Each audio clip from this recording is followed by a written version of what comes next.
ni radiyo ijwi rya rubanda. Guverinoma y'u Rwanda ikorera mu buhungiro ihagaze ite? Perezida wa guverinoma y'u Rwanda ikorera mu buhungiro Padiri Thomas Nahimana aratubwira ukuntu we na bagenzi be bishimiye cyane intambwe bamaze gutera mu gihe gito iyo guverinoma imaze igiyeho. Aratubwira by'umwihariko ku buryo abagize iyo guverinoma batumiwe kandi bakakirirwa n'urugwiro n'abategetsi bo mu gihugu cya Australia, ndetse anatugezeho umushinga mushya bashyize imbere ubu wo gukurikiranira hafi ibirebana na jenoside leta y'inkotanyi yakoreye abahutu ikibeho mu kwa kane 1995. Reka dutege amatwi igice cya gatatu ari nacyo cya nyuma cy'ikiganiro Perezida Padiri Thomas Nahimana yagiranye na radiyo ijwi rya rubanda ku itariki ya 9 z'ukwa gatandatu 2017.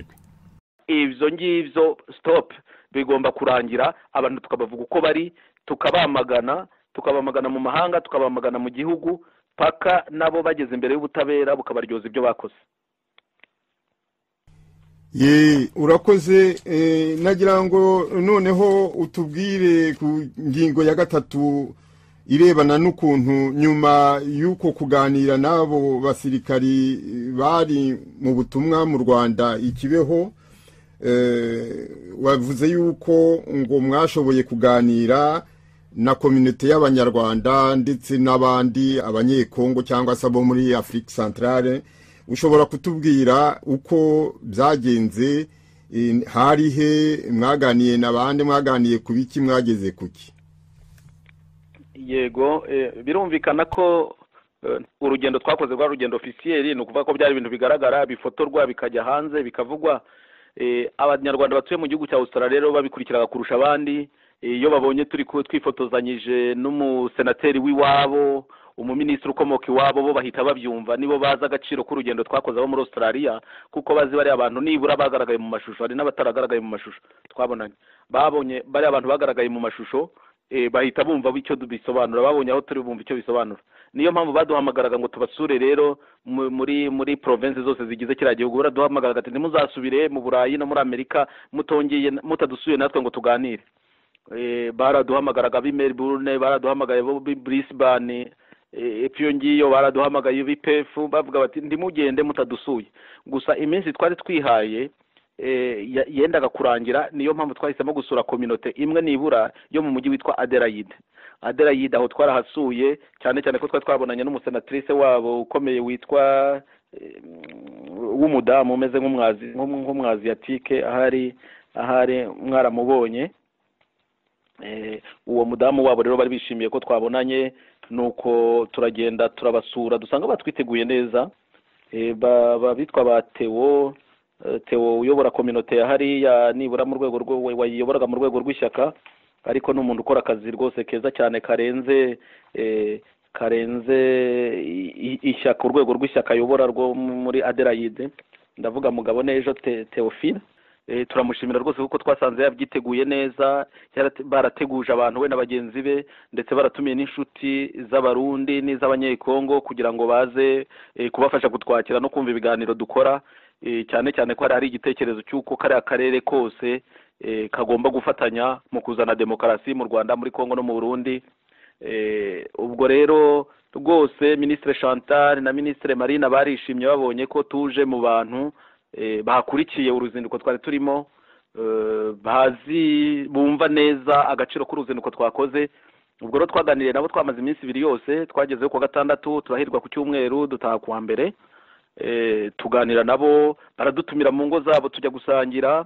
Ndabashimira rwose abo abatwakiriye, twageraho tugasanga batumiye abantu b'inshuti, urugo ruruzuye, tukaganira ku by'iwacu, tukaganira ku by'ubuzima, tugasangira icyizere cy'uko natwe tuzagira igihugu kirimo demokarasi, giha abana bose b'u Rwanda amahirwe angana, cyemerera buri wese kugitemberamo uko abyifuza, kugikoramo umushinga uko abyifuza. Ubwo iyo community rero yabo bavandimwe b'Abanyarwanda, Barundi n'Abanyakongo twarayishimiye. Ituma tubona ko ibyo turi gukora, ibyo guverinoma y'u Rwanda ikora mu buhungiro ikora, bifite Abanyarwanda babikurikira kandi babikunze kandi babishyigikiye. Reka mfata aka kanya rero nshimira abo Adelaide batwakiriye, kandi mbwire abandi bo mu Brisbane, Melbourne, Perth, Tasmania bifuza ko tubasura, bazadutumire tuzongera dusubire tubasure nta kibazo, cyane cyane ko umwaka utaha dushobora kuzasubirayo tugiye kwibuka abaguye ku Gikongoro. Ariko uretse n'ibyo ikindi gihe cyose twabasura rwose tukabaganiriza nta kibazo. PF ho ntitwashoboye kujyayo twese, ariko Ministre Marina yagiyeyo, niwe twoherejeyo kugira ngo nabwo aganiriza abaho, kuko ni community isanzwe dufasha cyane kandi dukomeyeho. Yagiyeyo arabaganiriza, arabiyereka, arabaganiriza, nawe aranabashimira, yaduhaye raporo atubwira ko bamwakire neza. Mwebwe BPF rwose mukomere kandi mukomeze umurego. Marina yarabashimye, Ministre Marina yarabashimye, natwe turabashima, mukomeze mushyigikire guverinoma yanyu. Abaderayidi mwebwe rwose muri abambere, na Theo ubayoboye, Theophile Mugabonejo, mujye mbere mushyigikire guverinoma yanyu kandi mukomeze mushyire imbaraga hamwe. Izo mbaraga zanyu zirakenewe kugira ngo iyi guverinoma ishobore kugera ku nshingano yiyemeje. Ubwo kandi turaboneraho n'abandi no mu bihugu bya Afurika bashaka gutumira guverinoma ngo ujye kubasura no kubaganiriza ku migambi dufite. Turiteguye, twaza twabasura, twebwe abatari pfana, ariko nta nubwo tugendera ku bwoba cyangwa kuri baranyica. Mwadutumira rwose twaza kubasura. Tuzi ko impunzi zifite ibibazo byinshi, Brazzaville, Zambia, Malawi, aho mufite ibibazo mwifuza ko twabatera inkunga, rwose turiteguye. Twebwe twaza kubasura tukaganira namwe, tukaganira n'abayobozi banyu. Abanyarwanda igihe tutarabona igihugu gifunguye kitica abana bacyo, ibihugu bindi bifite inshingano yo kutwihanganira kugeza igihe tuzabonera igihugu cyacu natwe gifunguye dushobora kukibamo tuticwa. Ariko nyine aho muri hose namwe mukore. Iyi guverinoma ikeneye inkunga yanyu, nimwikorera, ikeneye ko muyishyigikira mu buryo bwose bushoboka. Niho tuzagira icyo tugeraho. Ntihagire ubabeshya ngo guverinoma ngo ni ya Padiri Thomas, ngo Padiri Thomas ntakeneye guverinoma kugira ngo abeho. Iyi guverinoma ni y'abanyarwanda, ni yanyu, cyane cyane abari mu bibazo, baba bafite ibibazo mu gihugu, baba bari hanze. Iyi guverinoma ni yanyu, nimutayitera inkunga ibyo birabareba. Iyi guverinoma muyiteye inkunga yabafasha, kuko yigeza aho ishyaka rimwe ritakwigeza. Ntibakababeshya, yigeza aho association y'amashyaka itigeza. Ni guverinoma ni guverinoma. Ubu hariho guverinoma ebyiri z'u Rwanda, ebyiri gusa. Hariho iy'umunyagitugu Paul Kagame n'iyi ya rubanda tuyoboye ikorera mu buhungiro. Ni guverinoma ebyiri gusa, nta ya gatatu ihari. Ubwo mwihitiremo rero. Abashaka kwihitiramo ya guverinoma yo kwa Paul Kagame iriya itagangaje abanyarwanda, mushyigikire, mujye muri Rwanda Day mushyigikire. Abashyigikiye guverinoma ya rubanda ikorera mu buhungiro, muze natwe dukomeze twisuganye, tujye mu myigaragambyo igihe ari ngombwa, twamagane guverinoma ikomeje gutagangaza abanyarwanda. N'ibindi bikorwa nk'ibyo by'inama mpuzamahanga izavuga ku byabereye Kibeho, n'ibindi bikorwa tuzababwira mu minsi iri imbere, cyangwa n'ibindi namwe mwatugira mu inama. Mureke dufatanye, buriya butegetsi twabutsinda, tukabutsinda, twarangiza tukanabutsindagira, ariko biradusaba gushyira hamwe. Mureke gukomeza kwicamwe ibice rero, mwicamwe ibice ngo ngende kwa kanaka, ngende kwa kanaka, wo kanaka ntacyo kumariye. Mureke dushyireho, dushyigikire iyi guverinoma, tuyihe imbaraga, tuyihe ingufu, maze muyibarira amezi murebe ko idatagangaza buriya butegetsi bubi bw'abantu babicanye, kuko bakomeza kwica abanyarwanda. Babishe Kibeho, babishe muri Kongo, babishe Byumba, babishe mu Ruhengeri, babatsinda mu Buvumo ku Gisenyi. Ntawe ubiyobewe ibyo ngibyo. Ni gute ikibi cyakomeza gutsinda icyiza? Ni gute abagome bakomeza kudutera ubwoba? Ibyo ntibishoboka. Akaba ariyo mpamvu nanishimiye kubaganiriza uyu munsi. Ariko nimushyigikire iyi guverinoma ngiye myifitiye icyizere, ndababwiza ukuri. Abaminisitiri turi kumwe n'abantu bafite ubushake, kandi sibo gusa, kuko guverinoma iracyafunguye. Nimugaragaza ubushake, mukagaragaza ko ari cyo mwakongeraho, bivuge nawe uti ndashaka ndetse no kwinjira muri iyo guverinoma, kuko itsinda turi kumwe, ishyaka turi kumwe, groupe turi kumwe, twumva hari ikintu dushaka kongeza. Bivuge, tuzabyakira neza, tuzabisuzuma tubyemere. Nidusanga koko ari cyo byakongeraho, tuzabakira mu rugaga rwabo bashaka gukora uko bashoboye kugira ngo impinduka ize mu Rwanda kandi bidatinze. Iby'amatora ari mu Rwanda y'ikinamico ntibibatera ubwoba, ntibibarangaze. Uriya zitoresha nk'uko tubizi. Icyakora abari kugerageza guhangana nawe ndabashyigikiye, kubera ko nibura batuma ibiri kuba hariya bivugwa. Nibakomeze bakomeze uko bashoboye. Ngewe narabigerageje, bamfungira amayira ngo ntibashaka ko nkandagira mu gihugu. Abari mu gihugu nimutinyuke kurushaho, muvuge ibibazo abaturage bari guhura nabyo, mubahamagarire guhaguruka, banje gukomeza kugirwa gatobero, bareke gukomeza gutwarwa nk'intwara nk'ingaruzwa muheto. ubwo muri abarideri bari mu gihugu n'amahirwe nimugerageze namwe mwubake natwe turabashyigikiye aho turi turakomeza icyo nzi nuko buriya butegetsi tubuhagurukiye twabuhindura nkaba nongeye gushimira Simeon wambaye iki kiganiro wambaye aka kanya ngo mbaganirize abashaka kutubaza ibibazo mwese mwabibaza mushobora kunyura kuri Simeon cyangwa mukatwandikira direct mukanyuza ku ministry uwo ari we wese mubonye hafi yanyu abashaka gutera inkunga mushobora kuyinyuza ku ministry wese mubonye hafi yanyu mu minsi itarambiranye tuzabereka site internet mushobora kunyuzaho n'inkunga yo gushyigikira guverinoma cyangwa gushyigikira ibikorwa byayo abandi mwayinyuza mu nzira mushaka yatugeraho byanze bikunze ariko inkunga ya buri wese irakeneye inkunga y'ibitekerezo inkunga y'ubushobozi inkunga y'isengesho nyabune guverinoma yanyu ntimuyitererane nimuyishyigikire ifite ubushake kandi ifite ubushobozi kuko yagize ikibagezaho nyuma muzambaze ko ntacyo twagezeho ariko twarabonye inkunga yanyu murakoze. Urakoze cyane Padiri Thomas Nahimana ariko hari akandi kabazo k'amatsiko nari mfite sinzi niba ugifite umwanya kugira ngo nkakubaze. Wakambaza rwose.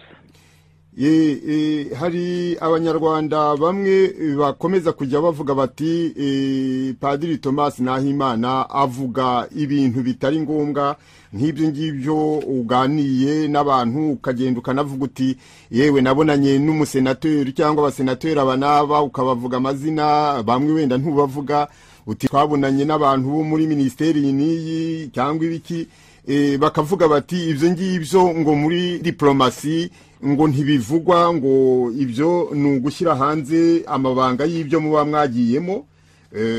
Nizera yuko wigeze kujya wumva za komanteri nk'izo ngizo abandi bakavuga bati kubivuga cyangwa se kwerekana amafoto y'uko guverinoma yakiriwe ngo ubwo ngo ni ukwiyamamaza no kwishyira imbere bya bindi bamwe bagiye bandika ngo ni ugushaka kwirata. Icyo kintu nagira ngo umbwire ntimwashoboraga kujya muganira n'abo bantu noneho mukaza mukatubwira muti tuvuye mu ruzinduko ariko ntimunatubwire n'abo muba mwaganiye nabo nibi byose nk'ibyo byabo bahungabanye cyangwa iki kubera yuko muba mushyize hanze za information ngo abanyarwanda bamwe badakeneye kumva ku badiplomate nkamwe. Urakoze cyane kuri icyo kibazo. Icyo ni ikibazo cyiza kubera ko hari ikintu abantu bagomba kumva nuko abanyarwanda bacengewe n'umuco mubi w'ubwiru. Ntabwo mwise mubi ariko ndihuse kuko ubwiru mu gihe cyabyo nuko byakorwaga.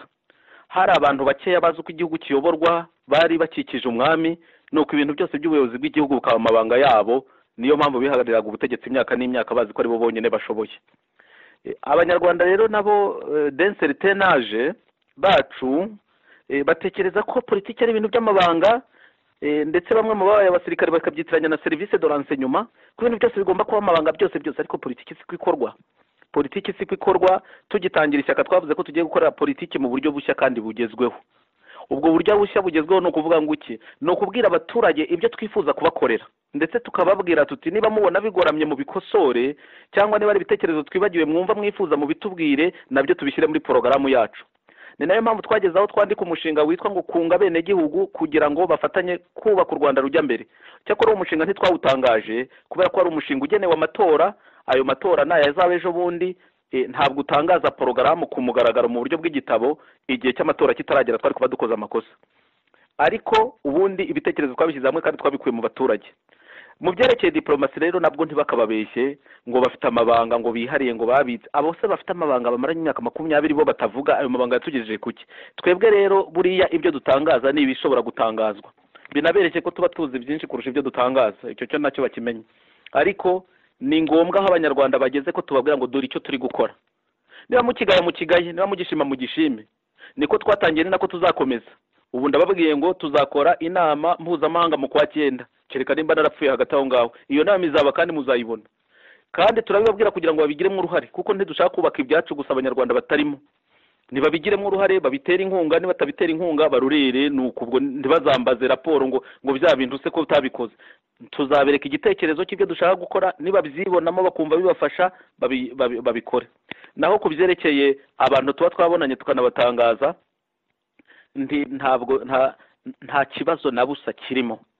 kandi abo dutangaza nuko baba babyemeye ko batangazwa, kandi impamvu abantu babyibazaho nibura baba bamenye ko turi kubikora.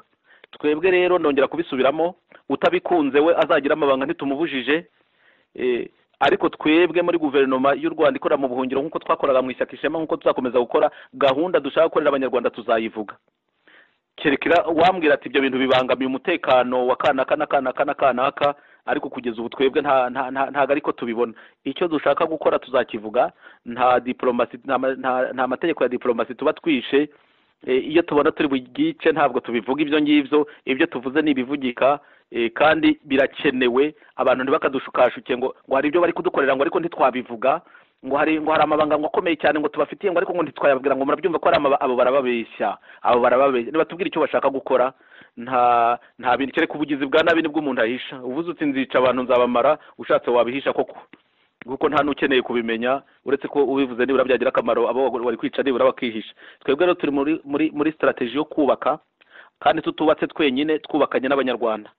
Niyo mpamvu dushaka gukomeza kubasura, tukabasobanurira uko tubyumva, nabo kandi bakatugira inama tukayumva, tukababwira abo twabonanye badushyigikiye. Birakenewe ko abantu bamenyekana ko badushyigikiye. Udashaka kudushyigikira rorere, none se Kagame ko bamwakira ku mugaragaro bazi neza ko ari umwicanyi kabuhariwe, ko batavuga se ngo ni amabanga. Kagame ntibamwakira. Ejo bundi ari kumwe na premier ministre wo mu Bubiligi. None se kuki ngewe yanyakira nkabihisha, kandi yakiriye umwicanyi nyamara bikajya muri presse bikagaragara? Abo bantu bavuga ibyo ngibyo ntibazaho igihe kigeze. Amabanga asigaye ari makeya, ibintu bigomba kumenyekana. Ibyo abantu bashaka gukora bakabikora, abashaka gushyigikira bagashyigikira, abiciraguraho bakiciraguraho, nta kundi byamera. Ubwo ni uburyo bwacu bwo gukora politiki bushyashya, ariko se n'ubwacu gusa, n'abandi niko bakora. Nose mu matora se yino mu Bwongereza mumaze gutora, mwatoye bari abadepite 30 mwongereye Corbyn, se atari uko yababwiye icyo ashaka gukora, atari uko yababwiye aho ibibazo biri? Hari ikiyobererana muri ubu Burayi? Kuki twebwe tutagwiga uburyo moderne bwo gukora ibintu bikavugwa?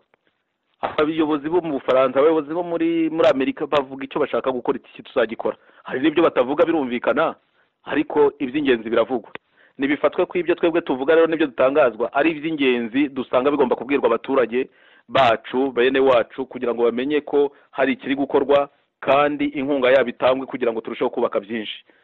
Nabo ababyumva ukundi bo bazabikora ukwabo, abakora za contact zizatugirira akamaro, ariko bakumva bagomba kuzirekera mu kabati ntihagire ubimenya, bazabikomeze batyo. Ubwo tuzabona bidukijije ntacyo tutari tubizi. Murakoze.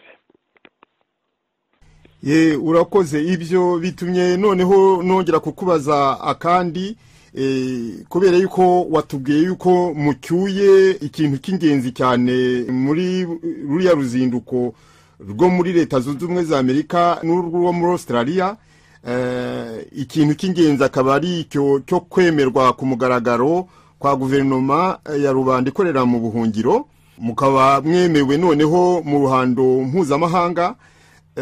Ikindi cya kabiri, mukaba mukuye hariya muri Australia icyo gitekerezo cya conference mpuzamahanga kuri jenoside yakorewe ikibeho.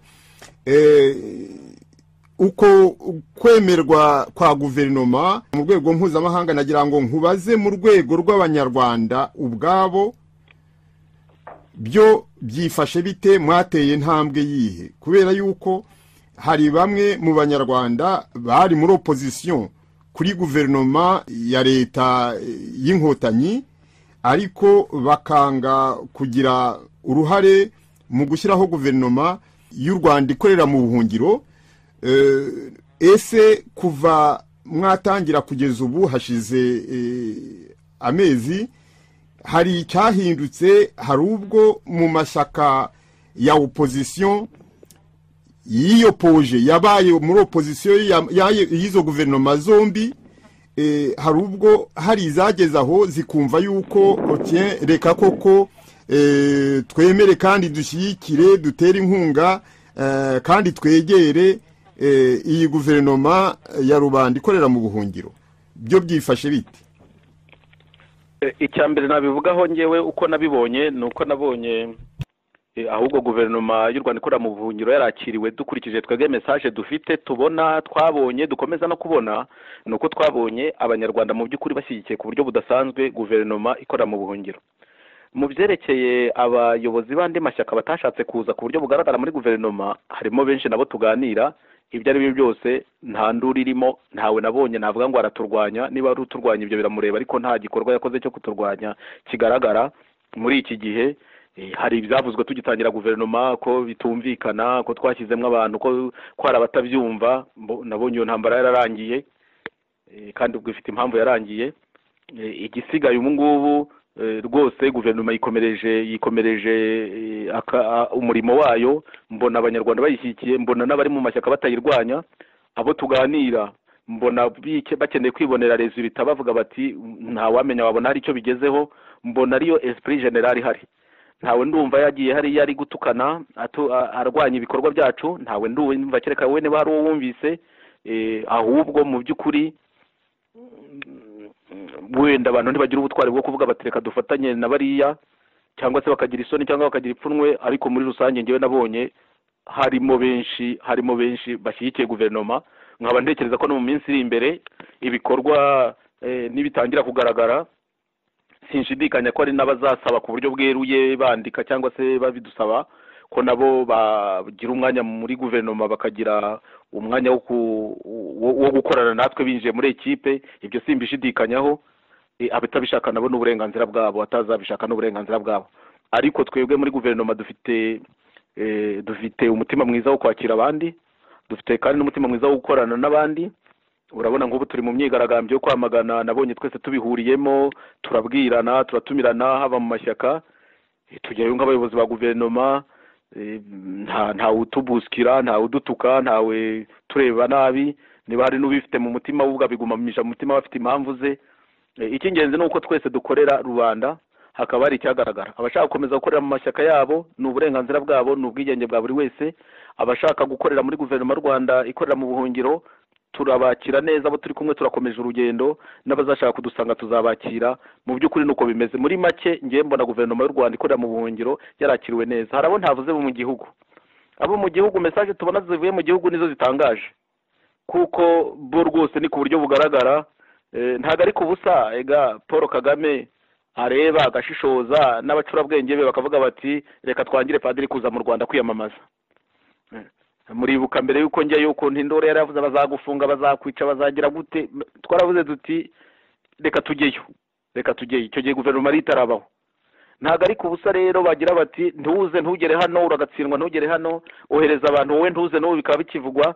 Ubu rero guverinoma yo biragaragara ko yagize ingufu zirutse z'ishyaka Ishema, zirutse iz'amashyaka arimo. Guverinoma irenze ingufu za buri wese muri twebwe tuyirimo.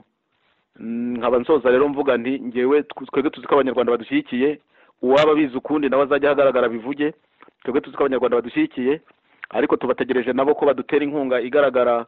Nko muri ibi bikorwa duteganya, nababwiraga nk'aba Adelaide ukuntu baduteye inkunga mu kutwakira, ibintu byose babiteguye. Iyo ni inkunga ibikomeye. N'abandi kandi bajye badushyigikira no muri izi ngendo zihenze zikomeye tuba tuvuyemo. Ibintu bigaragara, iyo uvuye mu Bufaransa, undi akava muri Amerika, undi akava mu Budage, akagenda akamara iminsi 15 mu gihugu cy'amahanga.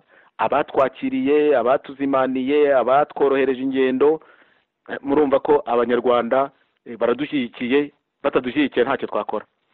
Ubyumva ukundi nawe ugazabisobanura. Muri make ku kibazo warumbajije, abashaka gukomeza gukorera hanze ya guverinoma bakomeze rwose. Icy'ingenzi no kuba bakorera abanyarwanda.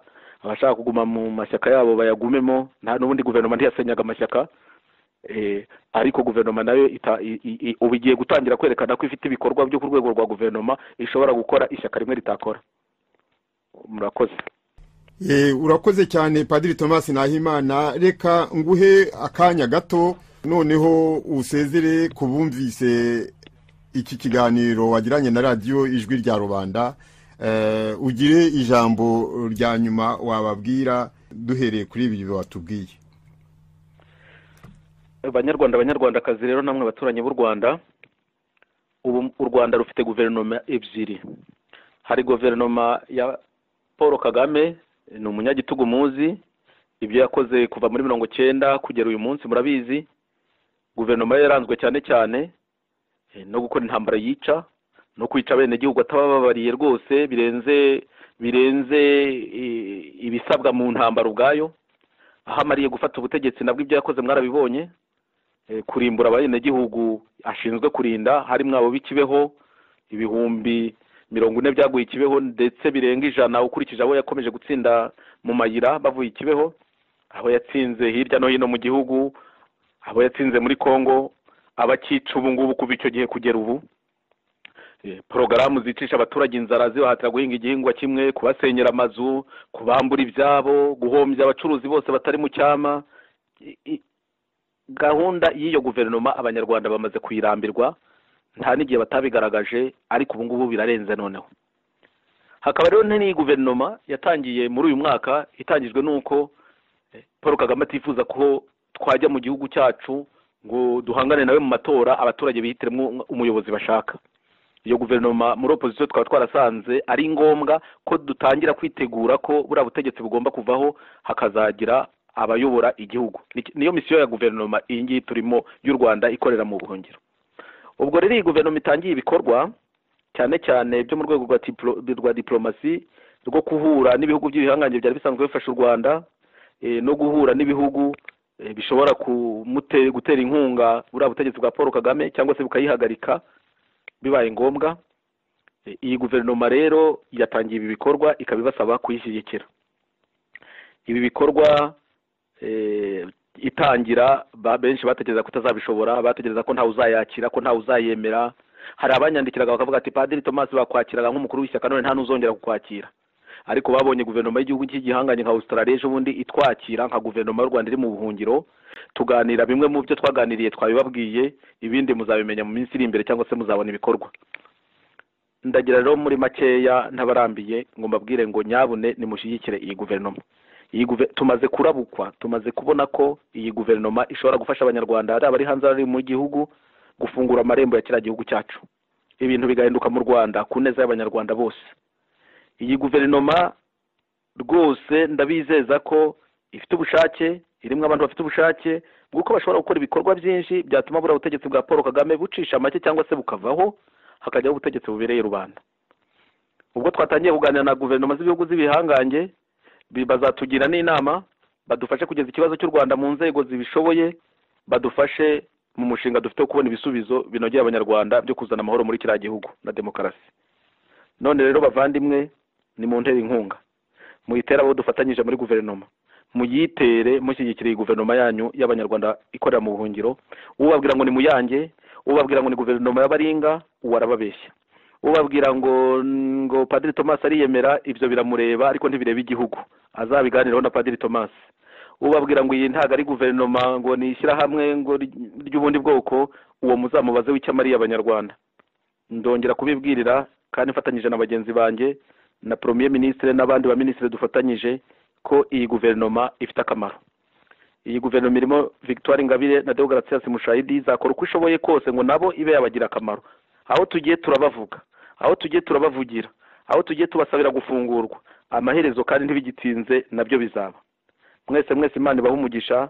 Nsoje nongera kubasaba inkunga yanyu. Wowe mu mutima wawe ndutega amatwi abaduhira iruhande bifitiye izabo nyungu cyangwa se bakoreshwa na Kigali ngo guverinoma niba yica intege nta kimaze. Wowe mu mutima wawe reba amaso naguhe, utega amatwi wumve, niwumva bihura n'ibyo umutima wawe wifuza, shyigikira guverinoma y'u Rwanda ikorera mu buhungiro. Imana iguhe umugisha. Urakoze. Urakoze cyane Padiri Thomas Nahimana, perezida wa guverinoma y'u Rwanda ikorera mu buhungiro. Icyo cyari igice cya gatatu, ari nacyo cya nyuma cy'ikiganiro radiyo Ijwi rya Rubanda yagiranye na Padiri Thomas Nahimana ku itariki ya 9 z'ukwa gatandatu 2017 ku bijyana n'uko guverinoma yobora ihagaze. Iyi ni radiyo Ijwi rya Rubanda.